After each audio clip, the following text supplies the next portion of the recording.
Hi, this is Eric at Frog Valley Tropical Fruit Farm, and this is Florida Natural Farming. Today I'm going to do a video on how to plant exotic tropical fruit seeds and fruit tree seedlings. And I'm also going to talk about techniques I use to increase the growth of a fruit tree and to get them to start fruiting. So one of the best ways that I've found, or the best way that I've found to get tropical fruit trees to start fruiting and flowering, is to apply our raw zebu manure. And what better way to do it than to just tie up a calf to a tropical fruit tree, in this case it's a jackfruit tree, and have them poop and pee next to it. And there are rules against applying raw manure and then selling fruit to the public. You have to wait 120 days, but this tree has not flowered yet. It's a jackfruit seedling. It was not started by me. I believe it was started in Miracle Grow, and those trees always suffer. And this tree definitely should be fruiting by now. And I was tying my little bowl up to this grafted jackfruit tree, and this tree I thought should have been flowering. It never flowered. I put a pile of manure next to it. It got bigger. It's not really manure. It's my daily, when I clean out the barn daily, it's like a compost pile. It's not like a compost pile. It is a compost pile. And I tied my little bowl up while I make videos every other day, and it started flowering, and it's got flowers all over it, and it's like kind of the wrong time of year for it to start doing that. I didn't realize that jackfruit can fruit in the middle of winter in this part of Florida, but I was looking at this tree yesterday and I'm seeing flowers all over it. It's just getting covered in flowers.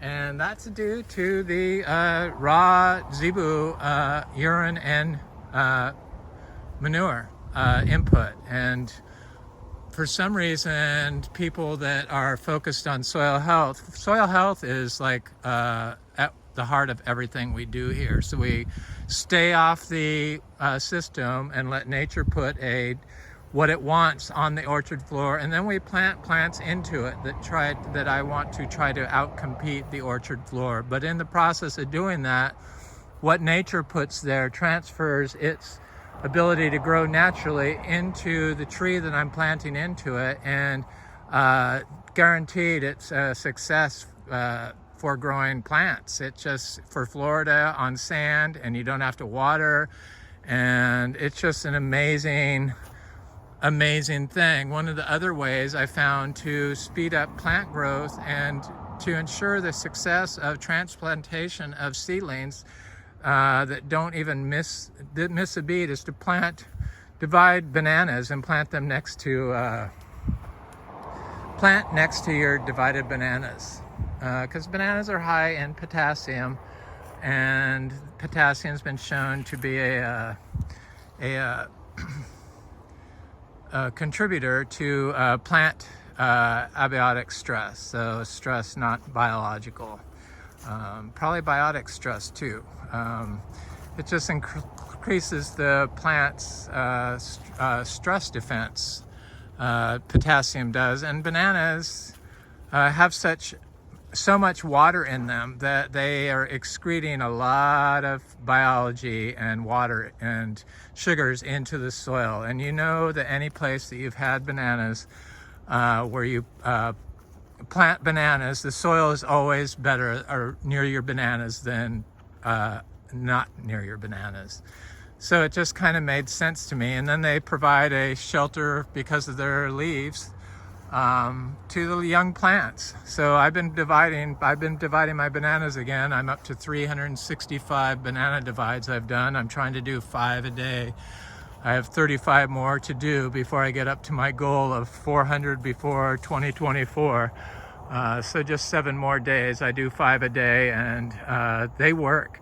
And I know that if you divide the bananas and you expect to get fruit off of them, that the fruit rack size will suffer. Sometimes the rack will wither and die depending on how much drought is going on. But I've only noticed that in, I think, 2 out of the 340 we had up to this point, because I just started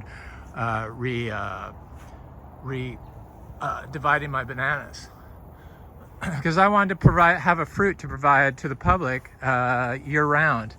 And I love bananas, and they produce a lot of fruit, and I just wanted to know how many bananas it would take to have banana fruit every day.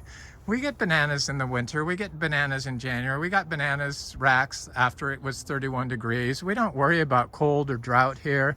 It doesn't seem to be an issue with us. In fact, I don't even stress out when it doesn't rain, and I don't follow rules for planting plants during times of drought or in the winter. I plant in the winter. I plant when the seeds are fresh. I plant when the trees are ready to be planted. Like, I like to plant them if they've started. I've started them in pots and compost. Then I plant them as soon as they're usually 2 inches tall. This is our cacao, and it's covered in fruit. And as you can see, the cold weather we've had in the winter here, late fall, has not been any issue whatsoever.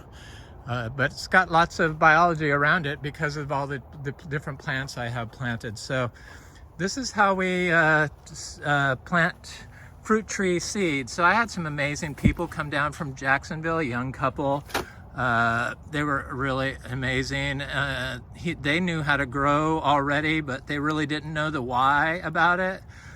They wanted to see my place, and I turned them on to a lot of different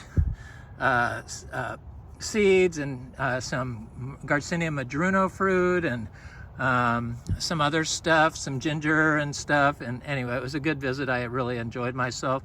And but I had sold them because I charge people mail order seeds. I sold them some Attamoya and sugar apple seeds, and that's what these are. These are sugar apple seeds, and Nadai chewy sugar apple seeds.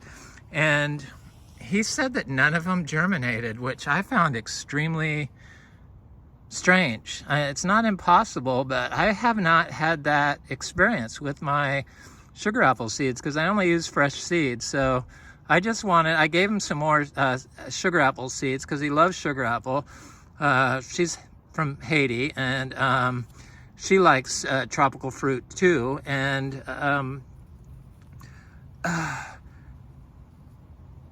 I just was shocked that when he said none of the seeds germinated, and he direct sowed some. I start all my sugar apple and Attamoya seeds in pots. The citrus I do in pots, the cacao I do in pots, but I just take my compost and it's my daily manure that I let nature perfect so it gets assimilated to soil. I do not believe in turning compost piles. That's soil disturbance, and you're just releasing nutrients right into the air that should have been captured and turned into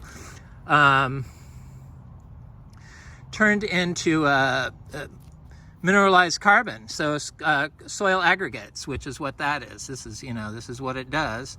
It's just sand and carbon and nutrients and minerals and biology all trapped. And that's what you get when you don't mow. And so we were Biodynamic certified, and they influenced me. We aren't anymore. We stopped being Biodynamic certified this year. But one of their rules is you have to make your own compost and apply it and start all your seeds in it. So it's not the best thing for mangoes, but I direct sow mango seeds, but all your smaller seeds, it's excellent. And the longer you wait, the more sand gets in it, because this was all sand. And now it's like sandy loam. I don't believe in purchasing, this is a little Ackee seedling that hadn't germinated. Purchasing like clay or micronutrients for your garden, and I'm going to show how we plant these little seedlings, and I'm also going to check the seedlings I planted 2 days ago. It hasn't rained, just so you can see, because we don't water anything when we plant them in. I am going to water this pot. I do water stuff in pots. I don't always do that, but usually when I first plant the seeds, I water the pot, and then eventually I forget, and then when they're about this tall, then I plant them. But I was given a bunch of Ackee seeds, so I throw the Ackee out on, or the seedlings out on the ground. I had some Lindero here, or Madruno, Garcinia Madruno seedlings, and I want to put those over there. But my friend Frank gave me a bunch of Ackee seedlings, and they're all in the same pot. Frank makes amazing compost. People that bring me plants all seem to make amazing compost, and everyone that comes by here seems to grow naturally like this, or a version of this. Little mix of permaculture and Indian zero budget natural farming, and syntropic agriculture, and Korean natural farming, and basically any natural farming technique, indigenous farming techniques, all modified for to be adapted to put into use here. It's not exactly like, I don't copy anybody exactly, except maybe the nature. I do copy the orchard floor. I let nature just do it, and it works. So then I put my seeds in here. I have a little black sapote seedling from my friend Tim that gave me some black sapote seedlings. This is how they look before I put them in here. This is that lettuce leaf. It's the one that looks like what's that tea they make? I can't think of the name. Hibiscus tea. But this is not red hibiscus. This is not a hibiscus, or it's not even the Jamaican hibiscus. This is a lettuce leaf plant my friend Tim gave me. I've had the solid leaf one and I killed him, but I'm not going to kill this one. So that's how we do it. And I have some fruit on our black sapote tree, and I was reading about all the phytochemicals that were ripe, or that are found in black sapote and in Ackee. And Ackee is like a powerhouse of phytochemicals, and so is black sapote. So a lot of the nutrients are in the skin of the black sapote, and so I'm going to, this is what it looks like when it's fresh or ripe. It does this, it's like a flattened beach ball. Oh my God. The skin's not bad. Just kind of leathery a little bit. But when I found out how much phytochemicals it had in there, I was like, maybe I should need to be eating the skin. But it's super sweet and delicious, and this is because we dry farm. That's one of the main reasons why it is so sweet. And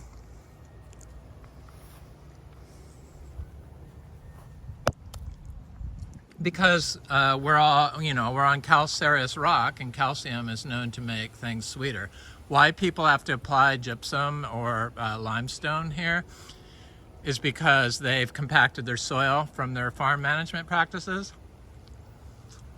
It's very good. As you can see, I'm going to eat the whole thing because it's just too good. But I have to get on with this video. Yeah, so when they mow and they compact the sand, it turns into basically a sandbag, and then the pH of the soil starts turning highly acidic, which prevents the uptake of calcium in your plants, which is the nutrient cycle kickstarter. If you don't do the calcium cycle right from the start, then your plant's not going to be able to uptake any nutrients correctly. And water can't move through the system. When it's compacted, it moves over the system and into the waterways. And so that's why this orchard floor, which captures all nutrients and is put there by nature, and yeah, it may be ugly, but that's why you start planting plants that you like in it. In my case, it's a little cacao seedling. In my case, I'm planting my rare aroids in it, which I believe have the same effect as bananas on releasing of water and nutrients and sugars and forming relationships with fungi. Bananas are fungally, you know, they form relationships with fungi. That's what grass does. Bananas are grass. And that's why they capture all the nutrients, all the water that's being excreted and sugars that's being excreted by the bananas. When you put them in the ground, the biology, the fungi basically swarms the root zone and then doesn't let anything go to waste and distributes it to the biodiverse orchard floor, to the plants that need it in the correct amounts also. No need to apply micronutrients, no need to apply lime, no need to, I'm gonna call this a day, this black sapote. I wanna get the seeds out of it. That's good. I'm very sweet, but very messy. And now I'm probably covered on my face with this stuff. So I'm gonna take these little seedlings over to where I planted those other ones, and I'm gonna put an Ackee over there, and I'm gonna put my Garcinias, because I had noticed I had a lot of Garcinia seedlings of different species coming up in that area. And usually when I find when a certain species starts doing good in that area, I start planting more of from the same family, you know, like more Garcinias in the area that the Garcinia one species was doing well in it, like the MB or the Achachiro. And it seems like everywhere we plant now is turning into a very good area to plant everything, basically. Garcinia especially does really well. So this is one of my divides I did. I chopped the leaves off so that it doesn't get knocked over with the wind, and you can see how dry the soil was here.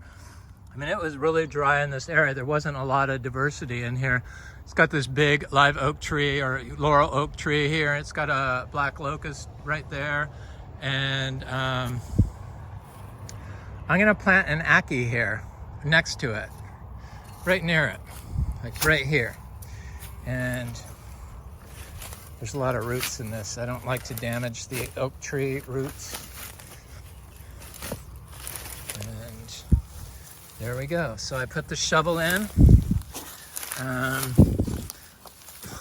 Soil's very dry, but it's not a problem. It's really, it's only a problem to you, probably.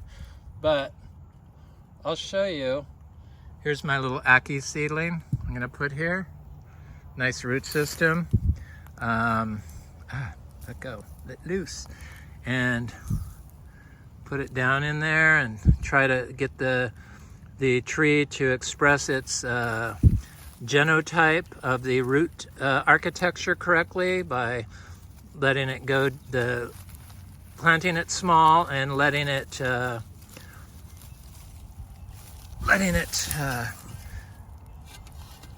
fill out the way it was, its gene type wants it to express itself, rather than leaving it in a pot and having the root be all swirled around, and the phenotype of the root structure architecture would be influenced by the environment of the pot that it was in. Plus, when you use plastic to grow fruit trees and other plants, the rhizosphere of the plant, of the fruit tree,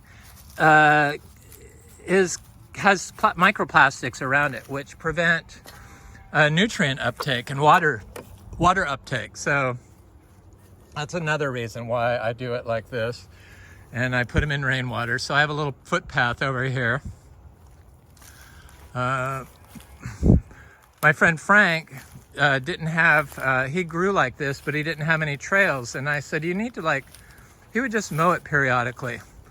I said, you need to just put in paths. And I kept telling him that. And my paths used to be, I would just walk on this system, walk through here. And I had little paths I would take, but I would still get covered in stickers and weeds. And I went over to his house and he put in mowed paths, and I'm like, oh my God, it looks so good. And so he influenced me to start my mowed paths. So I came home and I started mowing paths, and I still have some footpaths.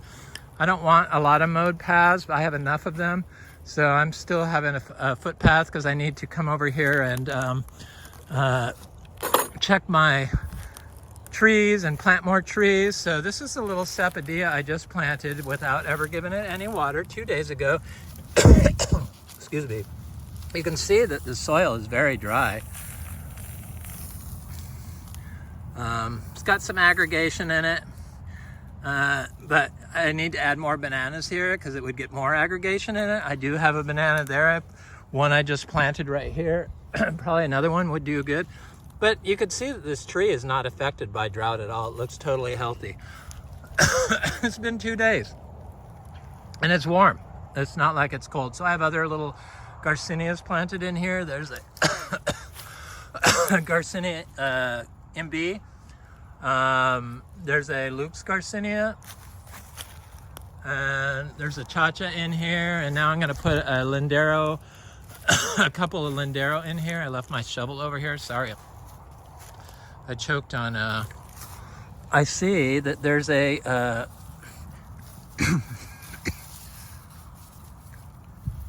Garcinia right here of some sort. There's a, I swallowed that skin of the black sapote into my windpipe a little bit, trying to talk and breathe and think at the same time. So I'll show you this little Ackee in a next video probably. Show you how it's gonna be, how it's gonna look. But it's supposed to rain very good, which kind of has me concerned about all our mango fruit we have on our trees. Because usually when it rains heavily, you do end up with, if you have small fruit, with some of them dropping off. So that could be an issue. So I'm just gonna do a Lindero over here just to show you, or it's probably a Garcinia madruno, since the Garcinias all seem to be doing good in here. Make sure I don't step on any that I direct sowed, but sometimes that happens. There's one here. There's a little Garcinia right there. I think that's a Lindero. In fact, I'm positive it is. Looks like the rabbits ate one leaf on it, but I'll do another one right here. This must be madruno. I bet it's madruno. See, the root looks great. I see it was starting to swirl up from being in the pot. So I'm glad I got it to put in the ground right now. And so it didn't affect its root genotype too much. The environment of the plastic pot. I planted it soon enough that it should be okay. And there it goes. And this is just a little, not very old seedling of Garcinia madruno, and it's huge. I'm pretty sure this is madruno, but it could be Lindero. It's either madruno or Lindero. And there it is. Don't even have to water them. It's so easy. They all work. It all works. That's what's amazing about putting your faith in nature and not being working against nature. Trees. I learned how to plant these trees like this when I was, I think 7 or 8 years old, maybe 9 max. But I think it was 7 or 8. In California, in the Boy Scouts, planting trees in the Jackson State demonstration forest. Little redwood trees. We got little plugs of redwood trees, and that's how we planted them. And that's how I'm planting them again. I didn't do it like that until I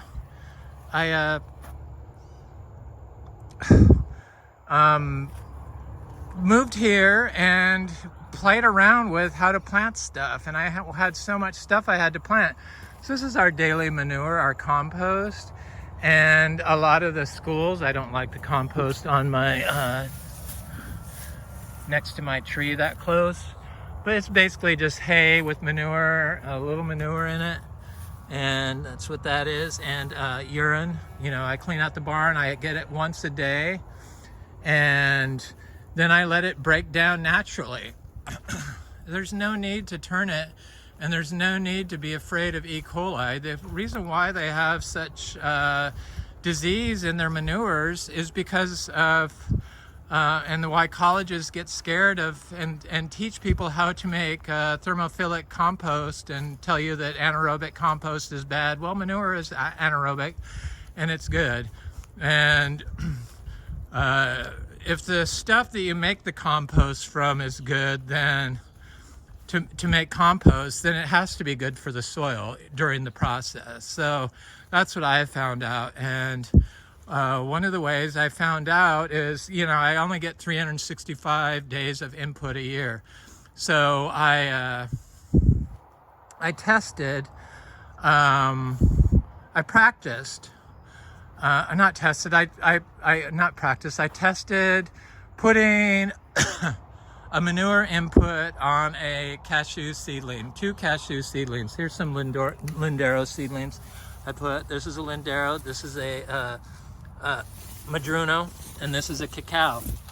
I do not follow people's rules on distance to plant fruit trees. I see that they all seem to do good. All plants seem to do good, planted next to each other. They don't compete.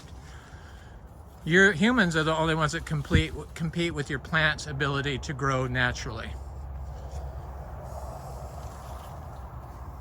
Just kind of common sense. So I experimented by putting a daily manure next to a little tiny cashew seedling, just to see if it would speed up plant growth, fruit tree growth, or see what it did. If it would hurt it. This is an Ackee seedling I got from Frank. It does great. They do great here. They fruit here, and I'm just amazed by them. I can't wait until we have Ackee fruit, and I have a few that are, or 2 that I know, that one and another one that are of size. So I wanted to see if what it would do, and I did it this summer, and I went. The tree grew like 10 times faster than any other seedling that I planted, cashew seedling, 10 to 20 times faster. It's like almost ready to fruit in like a year, in like a few months, 6 months. It's a year-old tree. It's from last year's seedlings, not this past summer, but the summer before. So I'm gonna go check my the breadnut trees are doing good. I'm gonna check my Madruno, because I've been getting fruit off of it, and I love the Madruno tree. It just is such a, the Garcinia Madruno, it's such a amazing producer, and I got some fruit off it when those people were here the other day, but I don't see it being ripe yet, and this fruit is not ready. There's some fruit on it. There's quite a bit of fruit on it still. There's at least $200 worth of fruit on this little tiny tree, according to Miami fruit.org. It's pricing. I just can't bring myself to charge that kind of money for tropical fruit that I'm growing pretty much for free, because that's how much this costs me to grow these plants. So here's a little cashew seedling. So if I dumped a pile of manure next to this, it would like quadruple in size come spring. There's another one. I might do that as an experiment so I could show it. There's another little cashew seedling. We probably have about 200 cashews that are doing swell now. We probably have about 100 cacao fruit trees that are doing swell, all because we use the miniature zebu input, the raw manure input.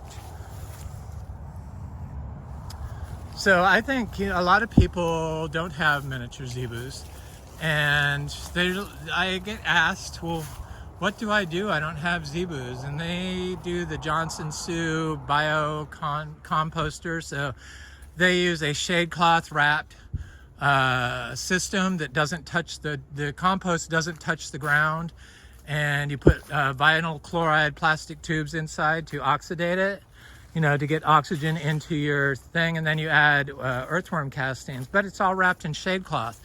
Plastic used as mulch, or plastic in general, plastic that's shade cloth, plastic shade cloth that's used to make compost, all breaks down and transfers into the compost. I would stop doing that immediately. Knowing what I know, for some reason there's not a lot of information on YouTube about the harm that micro nanoparticle plastics used in USDA organic mulch that break down quickly into the soil as soon as you apply them. The harmful effects that it has on your gut microbiome and it's the same thing that goes on with the roots of the plants, where they get colonized by plastics, and it prevents the uptake of water, and your plant stunts the growth. It makes earthworms smaller, and it hinders microbiological life in the soil. So the same thing happens when you consume those plants. The micro nanoparticles enter your stomach and block your stomach from doing what it needs to do, which affects your brain. And they're saying that they figure that micro nanoparticles are one of the causes of the epidemic of Parkinson's disease. It definitely causes neurological disorder, the whole gut-brain connection. So back to the compost. So here's our compost pile I put next to this achachiro tree. We started this farm 8 years ago to be an achachiro farm. We have about 500 achachiro trees. Only one produces, but we have some rather large secondary trees. This one's getting close, that one's quite close, and a few others that size. So they're like a year, 2 years away. And I put some manure next to them and they do good. And I don't have to worry about E. coli because of the way we manage our cows. They're not kept in large pens, small pens with a lot of animals, and ours are allowed to graze holistically with a small amount of animals, and I rotationally graze them, and so they're only on the pasture for 7 days, and then I transfer them to a new pasture, and I rotate them, and they only eat grass hay, and I don't have that many animals for the amount of space that I have. But what they allow in agriculture, in conventional agriculture, is large concentration camps of mismanaged cattle, which create pits or huge piles of manure that harbor E. coli. So since if you don't have zebus, then get your food scraps and get your leaves and get your grass clippings and get your branches and stuff and your twigs and whatever, that can break down. Dump some milk in it, and not a lot. It's less is more with biologicals. And then organic milk, of course. And then leave it there, small piles. Do it next to your tree. Dan's Food Forest does that, and it works. But he also has ducks and chickens. Adding animal inputs help immensely. So this is that cashew that was like the size of the two I just showed you. It was like this big, and this is only a year-old tree, a year and a few months, a year and 3 months probably, and it's huge, and it's never been watered. And what I did different with this tree and I didn't do with the others is I put a pile of manure down here, a daily compost, a small compost pile adjacent to the tree. I get it as close as I can get it without the compost touching the trunk of the tree. And so this is it right here. And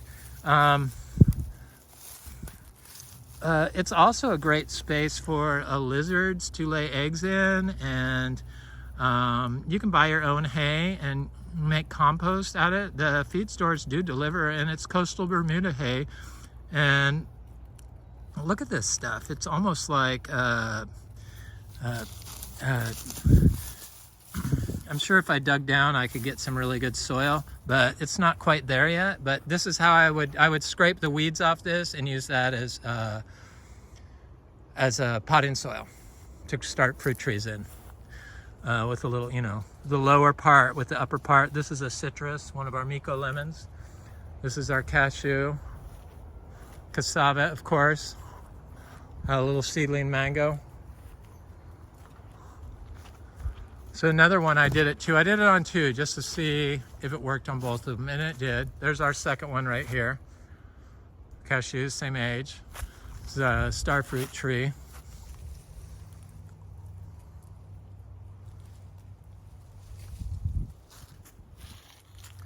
So yeah, that's making a small compost pile next to your tropical fruit trees. Not a huge pile. And leaving it there and don't mess with it. Don't mess with it. You can put earthworm castings in it. I don't think you need to do well, I know if you have miniature zebus that you're going to have earthworms, but I don't think you need to make or do a worm farm, because the earthworm castings contain eggs, and if you have the feed on the ground, it's probably better for them just to free range it, I would think. So I want to plant some of those seedlings in here. I despise all this grapevine. Vines are like my arch nemesis with tropical fruit trees. And is this a pepper tree? Certainly is. See, can't even see the pepper trees coming up in here. I pull up pepper trees. I know that goes against with my natural orchard flora, but it's too much work doing chop and drop for me on this much acreage, and I just don't do it. So I just pull them up. Other people I know, like my friend Frank, he leaves the pepper trees and then treats them like centropic agroforestry. So here's a Lux Garcinia that's looking great finally. It's finally getting of size to fruit. Some of our Lux Garcinia are still very tiny. I planted more than direct sowed 200 trees, but when we first started here, I continued mowing the lawn. This was a lawn for 50 years, and I used wood chips, and it just wasn't bringing me there. This is that big. I guess our most popular video this year was our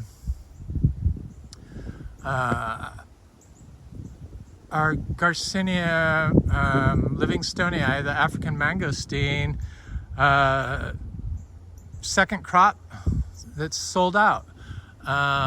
This tree produced $2,600 worth of fruit this year, 1 year, two big crops.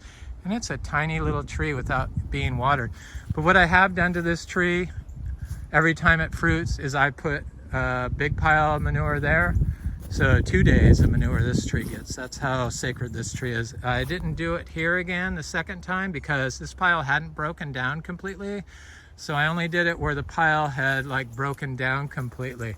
But I did give it a second pile of manure. I see these grapes are on my tree, which I do not like. I think this tree, I have some fruit, MB fruit on one of my trees, and I think this one has a little fruit right there. Yep. This tree just produces so well that I tried it to, I love it. It's like my favorite Garcinia fruit. This is a male MB tree. They don't produce well. It's a problem. I'm gonna look at my jackfruit and then probably call this video a day. Here's a big Ingus Vera tree, and I have a Garcinia acuminata. Yeah, that's what this is, growing under it. It's the sweet version of the Garcinia madruno, which is Garcinia madruno. For some reason, I think Trade Winds Fruit was selling, I read their description on their Garcinia madruno, and they said it's the same as Garcinia acuminata. No, acuminata is sweet and madruno is sour. At least that's the knowledge I have come up with on it. So this is a jackfruit tree that just has got so much fruit, a little tiny grafted tree I bought from Excalibur. It's a gold crunchy type. It's delicious with little tiny fruit on it. And it's not quite ready yet, but it's still flowering. And it's got so much fruit on it. It seems like that orange crush is gonna do that. And that's because of the zebu manure, guaranteed. The manure and the pea, you know, the anaerobic input we use, which you can use. And in fact, I dry farm vegetables. I do it every year. And this is my little vegetable patch here that I haven't even harvested anything from. And I've never watered it. And what I do, and you can do this if you're USDA organic certified and selling produce to the public, you can mix raw manure into the sand, then plant your seeds, and then harvest in 30 days and then sell it to the public. So there's a loophole in the system. And it doesn't hurt you. It's mostly mustard greens. I had some radishes over here, but it's never been watered. I'd like to do it to show people what's possible. This area got eaten by the